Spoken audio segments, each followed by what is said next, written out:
Donc, bref, j'ai été en contact avec des gens comme Philippe qui ont une critique très fondamentale, donc à mon avis, qui est philosophique au fond. Et quelque part, mon livre est une sorte d'explication philosophique des idées révolutionnaires en finance de quelqu'un comme Philippe.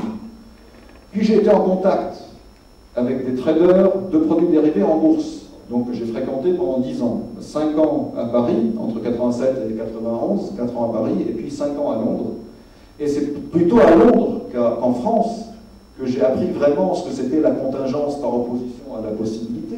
Parce que quelque part, évidemment, les Français ont l'esprit cartésien, donc les traders que j'ai connus à l'époque étaient des traders des plus grandes banques françaises que vous imaginez, et qui ont donné les plus grands matheux de la finance. Pour eux, faire un prix, c'est exactement appliquer ce que Philippe critiquait tout à l'heure, à savoir on a une formule, on fait un prix, et voilà, on valorise l'actif contingent, l'option, comme étant le résultat d'une formule, par exemple Black-Scholes. Donc de façon cartésienne. Alors que quand, 4 ans après, je suis allé à Londres, j'ai appris exactement l'inverse.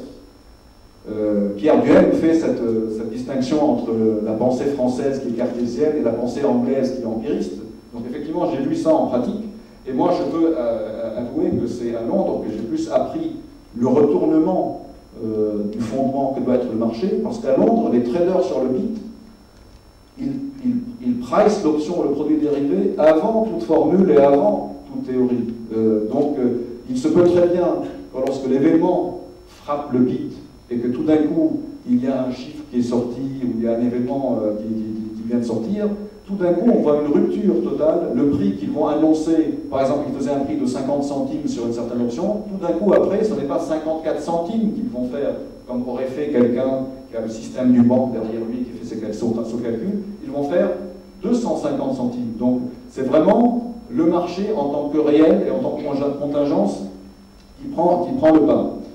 Donc moi, j'ai été en contact avec, pendant ces 23 ans, les traders donc, qui sont complètement pris dans le marché corps et âme et qui ne pensent pas, donc d'où mon idée que Ray a évoquée tout à l'heure, à savoir que si on va prendre maintenant le marché comme étant le modèle de la réflexion sur le futur et non pas les probabilités, pourquoi m'enfermer dans un schéma de pensée où je vais projeter le futur en faisant des probabilités et des états du monde répertoriés et même essayer de calculer les prix des actifs contingents et les prix des produits dérivés là-dessus?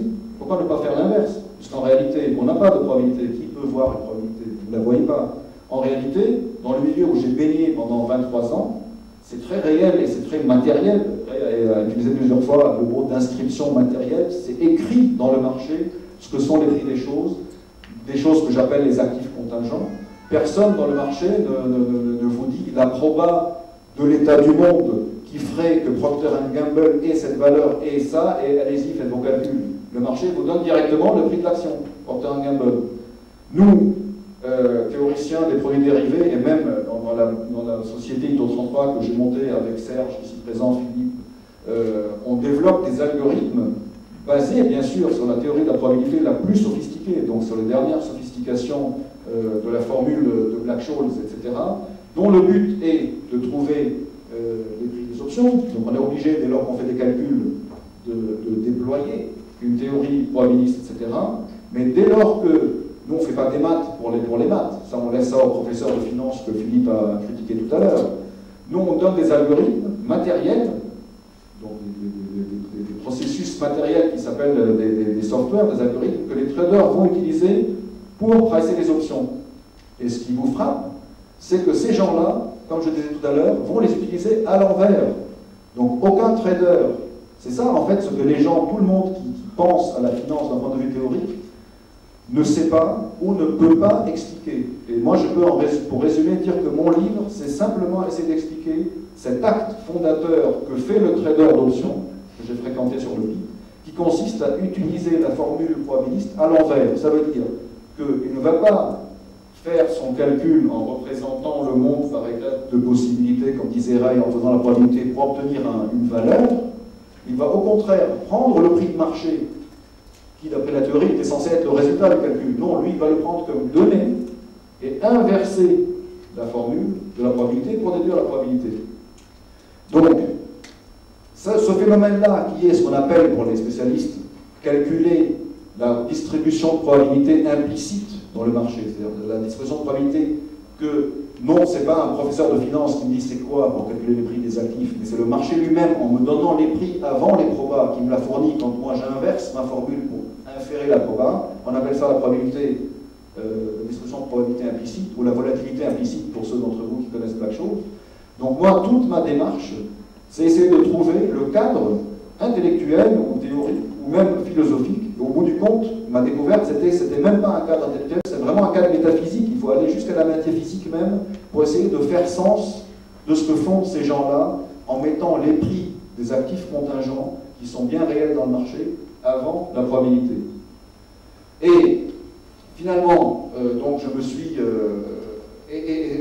la quatrième population de gens que j'ai fréquenté au cours des 10 dernières années, parce que dans les 10 dernières années, je n'étais plus trader sur les bits, j'ai créé cette boîte qui fabrique donc des logiciels financiers que les traders dans les salles de marché des banques et surtout des hedge funds, qui étaient parmi nos meilleurs clients, vont utiliser pour évaluer des actifs contingents parmi les plus complexes, comme les obligations convertibles, etc.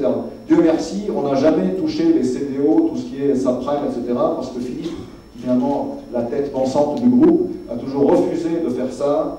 On en parlera tout à l'heure au cocktail si vous voulez, parce que véritablement, les CDO et autres sont basés sur la vision probabiliste que je critique, donc qui est celle qu'il ne faut pas. Donc bref, donc nous, on fabrique des algorithmes matériels pour mettre entre les mains des gens. Et donc, quelque part, les utilisateurs les plus sophistiqués des produits dérivés. Et donc, à un moment donné, je me retrouvais souvent face à des spécialistes, donc des spécialistes de produits dérivés, à qui je devais expliquer en quoi notre logiciel pouvait leur être utile. Et très vite, je me suis rendu compte, donc il y a 3 ans, que la conversation dégénérait très vite et devenait philosophique. Alors que j'étais censé venir faire mon boulot de commercial, leur vendre un logiciel, et en fait, ce qui faisait que la plupart du temps, ils n'achetaient pas. Pourquoi? Ils étaient ravis de me revoir plusieurs fois pour écouter la réflexion philosophique, et non pas pour acheter le logiciel, parce que bien, apparemment, je ne leur simplifiais pas leur vie en leur disant il faut redéfinir la métaphysique des probas, etc. Et donc, c'est comme ça que je me suis dit, bon, tant qu'à faire, comme je ne sers plus à rien dans la boîte, je vais prendre une sorte de permission pendant 3 ans et écrire ce livre pour essayer, encore une fois, de faire sens, de point de vue le plus profond, sur ce que nous apprennent les marchés financiers, sur le retournement, c'est-à-dire mettre le prix du marché avant les probas, alors même que toute l'orthodoxie financière vous enseigne que les probas sont à la base. Donc je vais en faire sens, je veux fonder ça philosophiquement. Et il se trouve que cette réflexion, ça a été une découverte pour moi bouleversante, m'a mené à des philosophes comme Ray Brassier ou comme Quentin Meillassoux, dont le livre que j'ai lu en français, Ray a traduit en anglais en 2007, et je dois le dire moi, Ray est peut-être trop modeste, c'est véritablement la traduction de Ray Brassier qui a rendu ce livre universellement connu et qui a fait de ce livre véritablement un livre révolutionnaire pour la philosophie spéculative. Alors, la philosophie spéculative, c'est le même mot que dans les marchés financiers, comme par hasard, donc c'est peut-être pas un hasard finalement. Et donc, j'ai découvert cette philosophie que Ray a essayé de vous dire, et pour essayer de la mettre dans mes propres termes, qu'est-ce que j'ai trouvé là-dedans? Également un retournement qui m'a fait penser, j'en croyais pas mes yeux, à un retournement similaire à celui que je voyais dans les marchés.